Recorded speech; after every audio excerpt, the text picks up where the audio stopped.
She married a crippled drifter. He owned the largest cattle empire in Texas. The deed was in my shirt pocket the morning I rode into Caldwell. Not the deed to a claim or a parcel.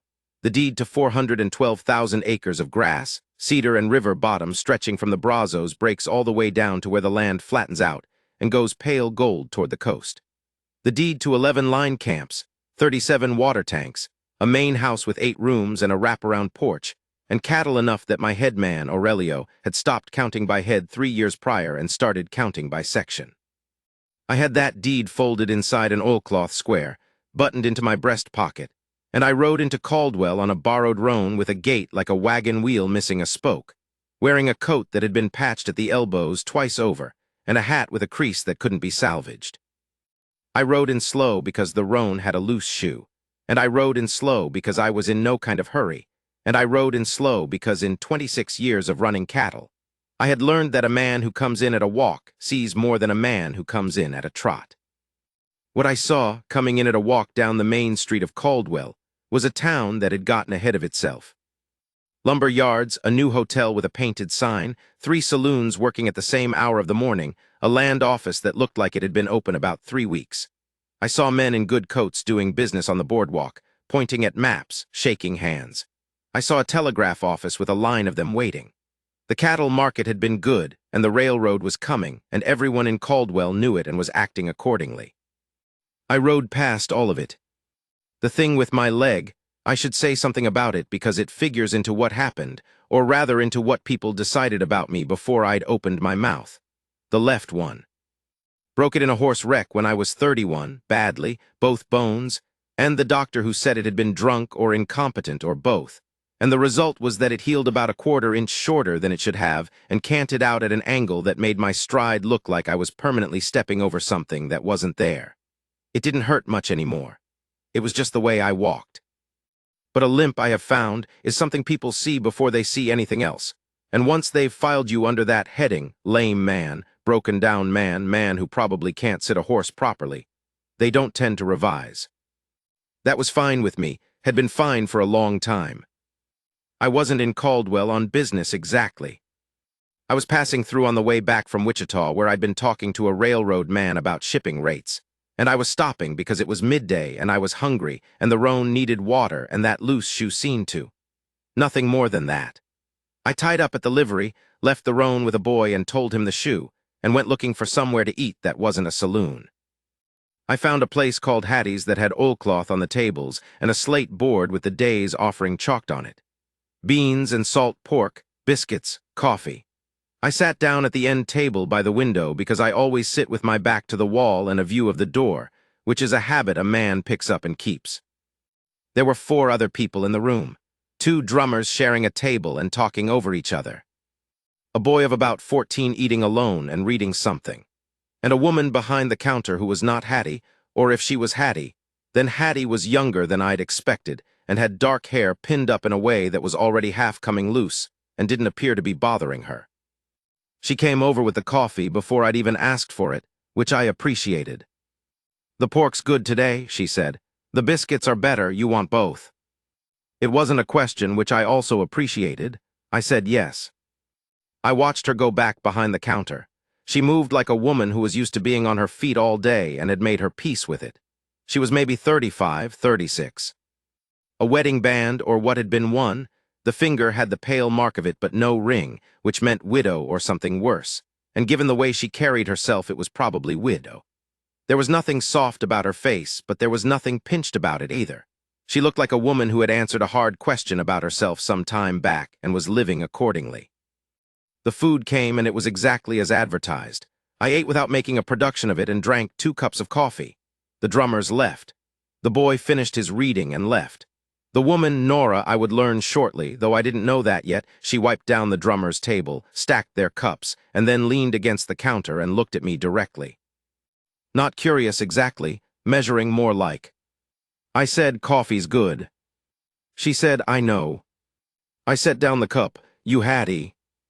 "Hattie's my aunt. She's got the rheumatism this week. I fill in." She paused. "You passing through or looking for work?"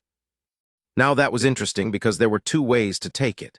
She could have been asking professionally, did I need a second cup and a piece of pie, or was I about to be gone? Or she could have been asking the other thing, the way people had been asking it since my leg went wrong, looking at the coat and the hat and the roan outside, and making the calculation that here was a man who needed taking on somewhere. I said, passing through. She nodded, no apology in it, no embarrassment, just filed it away. I paid and stood, and that's when she saw the leg properly, the way I gathered myself to stand, the angle I pushed off the table. I watched her see it. Most people do one of two things. They look away fast like they've seen something they shouldn't have, or they hold on too long making a study of it. She did neither. She just saw it, noted it, and looked back at my face. "Road south is soft after the creek crossing," she said, "if you're heading that direction." I said I was. "Give it an hour after you hit the low ground. The roan'll thank you." I said I would, and I went. I was back in Caldwell 3 weeks later. Not because of her, I told myself, and that was almost entirely true. I had legitimate business.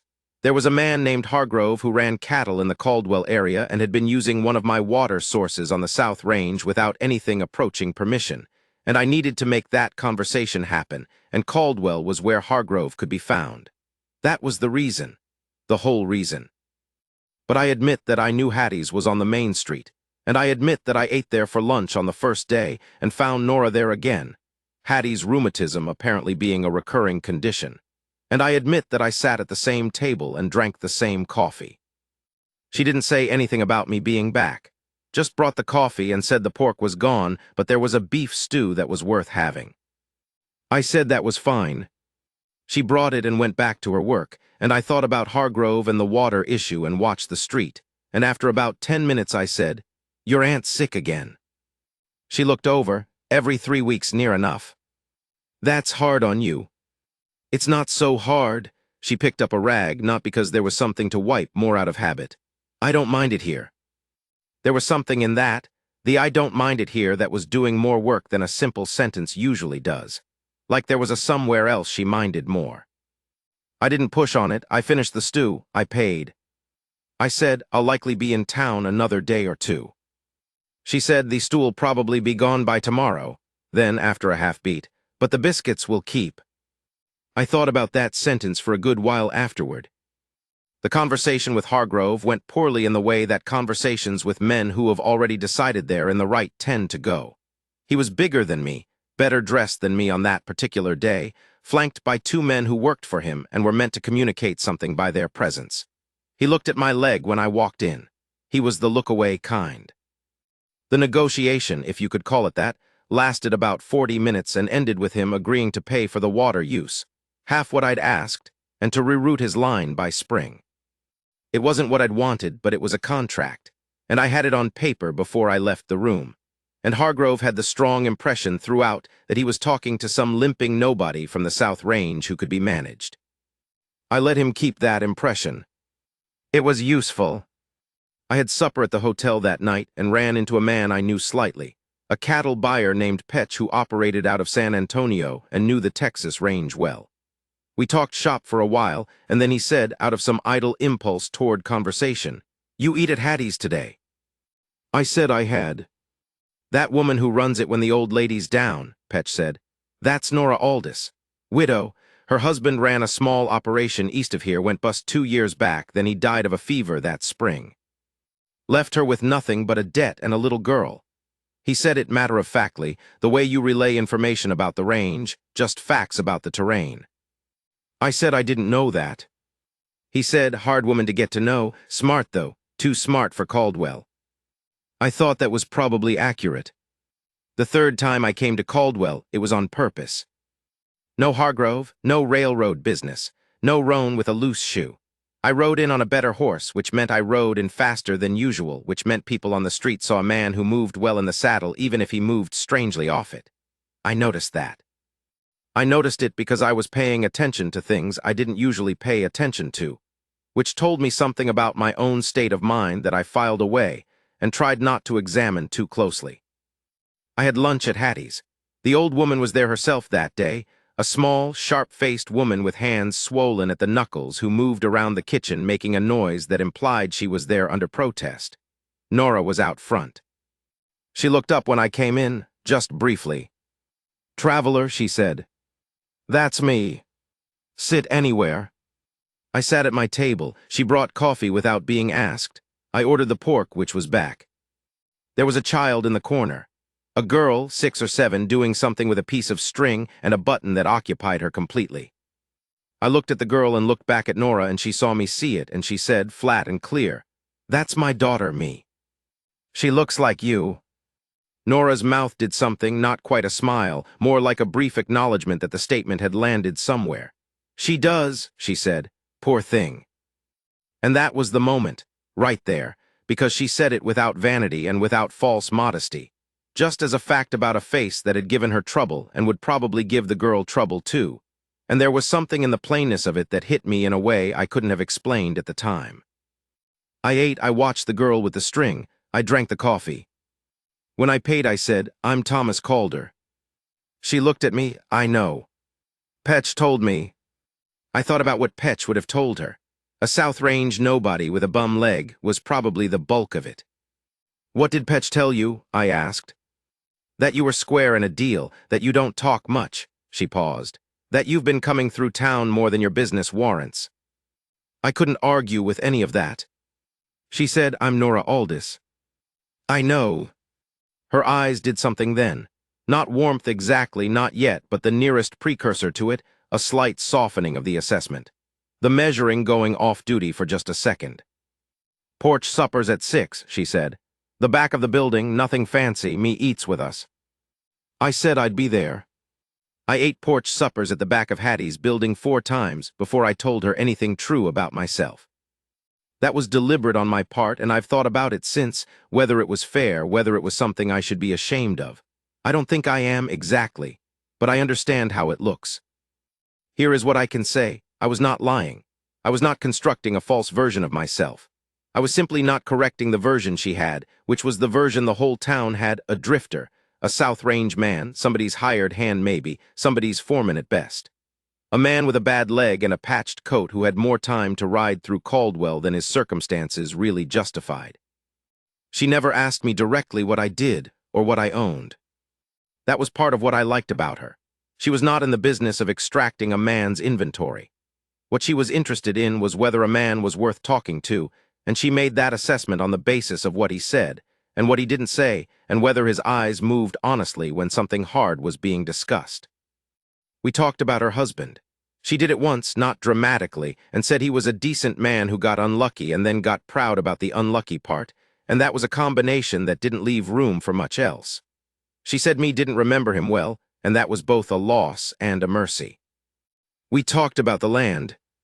She knew range country, not as a rancher knows it, but as a woman who'd lived adjacent to it her whole life knows it, which is actually a different kind of knowing, sometimes more honest. She could read sky the way a cowman reads sky. She knew what a dry August meant for the following spring. She had opinions about grass that I mostly agreed with. We talked about me some. The girl was quiet and watchful, which I appreciated. She had a way of sitting near me after the first 2 or 3 visits that was cautious but real, not performing closeness, just gravitating toward it, the way a good horse will. Nora watched all of this. She was watching me with me, I understood, as much as she was watching me with her. Maybe more. The 4th porch supper, me fell asleep in the chair beside me with her head against my arm before the meal was over. I didn't move. Nora looked at that for a long moment and then looked at me, and her face was not what I expected. It wasn't tender in a performance kind of way. It was serious, like she was settling something with herself. She said, quiet enough not to wake the girl, "She doesn't do that."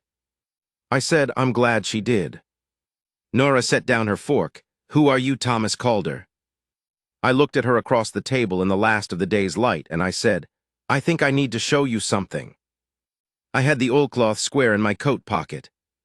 I'd been carrying it every time I came to Caldwell, which in retrospect tells me I'd been thinking about this conversation for a while without admitting it. I laid the deed on the table. She looked at it. She unfolded it and read it, all of it, not the quick skim. And her face while she read it was still and careful in a way I have come to know is what Nora looks like when something is requiring her full attention and she is going to give it. She read the acreage figure. She read the legal description, the parcel numbers, the water rights, the registered brand. She read my full name printed in a county clerk's hand. She set it down. She looked at me. I waited. What I expected, because it was what I usually got when this came out, was a shift, a resorting. The man you thought you were looking at turning into a different man, richer and therefore larger. The sudden awareness that the conversation could be upgraded now. I had seen it in men, and I had seen it in women, and I had seen it in business partners, and I was fairly well used to it. Nora looked at me for a long time, and then she said, "Why?" Not how much is it worth, how long have you had it, how many cattle? Why? Why what? Why come in like that, the coat, the horse? She gestured not unkindly at the general impression I made. Why let people think?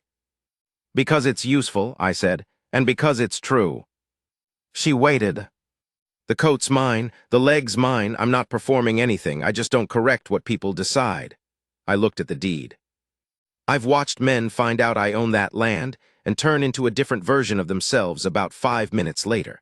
Men who were looking right through me the minute before. You were checking, she said. Not quite an accusation, more like a translation. I suppose I was. She was quiet for a minute, me breathed against my arm. Were you checking me? She said. I thought about that carefully. I don't think so. I think I was just being myself, and that took longer to say out loud than it should have. Another long quiet. The last light went orange against the building and then went. I've known who you were for about 2 weeks, she said. I must have shown something on my face because she said, Petch isn't the only one who talks. Hargrove was loud about losing the water negotiation and about the man he lost it to. The description fit. You knew and you didn't say anything. No. Why? She picked up her fork and looked at it and set it back down. Because it didn't change what I thought of you, she said, and I wanted to see if it changed what you thought of me. I didn't say anything. You came back after that 4th time, she said. You came back anyway, so I figured. She stopped, looked at me plain. I figured you were looking at me and not at any of the rest of it. I said I was. She nodded once. Me slept on between us. We married in the courthouse in Caldwell on a Thursday in March with Hattie as witness, and me standing beside her mother in a dress Nora had made from cloth she'd had for 2 years and never used. It was not a large occasion. I had told Aurelio by wire, and he had, characteristically, said only good, and returned to his work. The men in Caldwell who knew who I was, by then, most of the business ones, had a complicated few weeks of adjusting their recollections of how they had treated me. Hargrove, I heard, had a particularly bad time of it, which I did not find entirely displeasing. None of that is the part that matters. The part that matters is this. 2 days after the wedding, I rode Nora out to the main ranch. We left me with Hattie for the week and rode south, and I didn't say much along the way because I was watching her see it. The grass coming in already on the east sections. The river, high and running clean. The line of cedar along the ridge that I'd always thought was the most particular thing about this land, the way it went dark green against the pale sky in the late afternoon. She rode well. She'd always ridden well. She'd grown up on range country even if she'd never owned much of it. But I watched her on that horse, covering that ground, and there was something happening in her face that I recognized because I'd seen it in myself a long time ago. The first time I'd understood what this land actually was, what you were responsible for when you held it. We came over a rise and the main house was below us, and she stopped her horse. She looked at it for a long while. Then she turned and she looked at me, not at the house, at me. And there was something in her face, not what I'd feared, not the resorting, not the upgrading. It was something more like recognition. Like she was seeing the same man she'd seen in Hattie's diner, and the house below just confirmed what she'd already decided. She said, "You took care of all this alone." I said, "For a long time." She looked back at the house, then at the grass, then at the long line of cedar. She said, "You're not alone anymore." She didn't make a production of it, said it like a practical matter. Like a woman who has surveyed a situation and made a decision and is reporting the conclusion. I felt it go all the way through me. We rode down together. That was 11 years ago. Me is 17 now, and she can read a water source better than half the men on my payroll, and she knows it, which is occasionally a management problem and mostly a point of pride I try not to show too obviously. Nora runs the household accounts, which means she runs the money, which means nothing of significance on this ranch happens without her seeing it first. The men figured that out about 6 months in. Aurelio had figured it out in 6 weeks and approved strongly and made no secret of it. There have always been people who have an opinion about a man with a bum leg who let his wife take the books. I know who they are. I don't engage with them. I've got 400,000 acres and a woman beside me who chose me when she thought I was nothing, and what they've got is an opinion, and that is not a trade I would reverse. I think about the coat sometimes, the patched elbows, the roan with the loose shoe.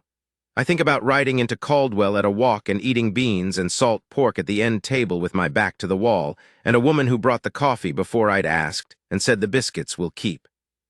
I was looking for what was real. I found it. This past spring, we had a bad stretch. Late freeze came in March and killed 3 weeks of new grass on the east sections, and we lost some calves, and one of the water tanks cracked, and the whole east side had to be hand-watered from the river for nearly a month, which is the kind of operation that takes every hand you've got working long days in cold mud. And I was on horseback 14, 15 hours at a stretch, and the leg was bad by the end of the day, the way it gets in cold wet. The last night of it, the grass was coming back and we'd got the tank repaired and I rode in late, pulled off at the barn, and I was sitting on a hay bale taking my boot off because that was easier than walking all the way to the house before I did it, and Nora came out. She'd seen the light.